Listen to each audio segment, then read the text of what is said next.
Well, bad meets worse on Sunday in Houston when the Jags come to town to face their division rival Texans. Now, football aside, from a gambler's perspective, in my opinion, there's a clear right side and a wrong side here. Let's assume for a minute that odds makers, by and large, are not idiots. The people who set these lines know what they're doing.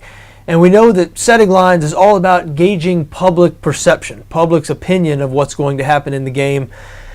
And what we have here is a team that has lost 8 straight games. It's totally come unraveled. Probably the most disappointing team in the NFL. 2-8 against the spread this season. Their coach suffered a stroke on the field less than a month ago. He hadn't been able to return to the sideline since. Quarterback and wide receiver were involved in a heated exchange at the end of a terrible home loss last week. I'm talking, of course, about the Houston Texans. That team is a 10-point favorite. So what do you do in a situation like this when a team seemingly as bad and as dysfunctional as Houston is a 10-point favorite? You lay the points every single time. This is either a play on Houston or don't play at all situation. Predictably, the public has taken the bait. Jacksonville, a very popular public bet this week. Don't really understand why. Well, I do understand why. It's because the Texans have been absolutely terrible and they are a double-digit favorite. They were a double-digit favorite last week against the Oakland Raiders until that line moved below 10 as the week progressed. But that line did open as Houston -10 on BETDAQ.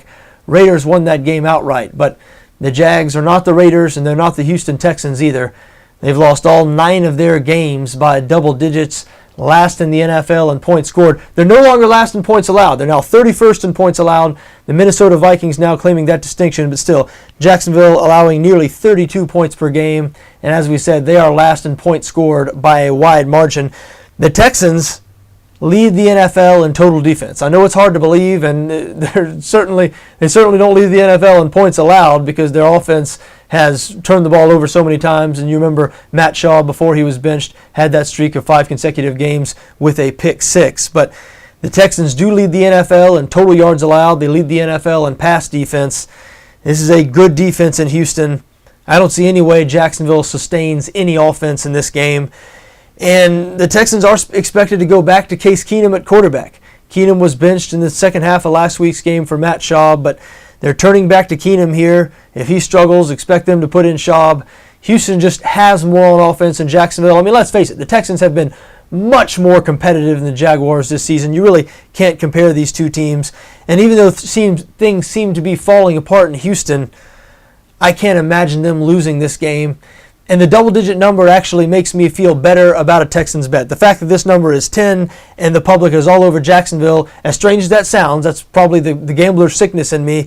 I feel better about backing Houston -10 than I would about backing Houston -6.5 if 80% of the public was on the Texans. I know that sounds strange, but that's the way I am. I believe this is a Houston play or no play at all. Texans are going to steamroll the Jags in Houston.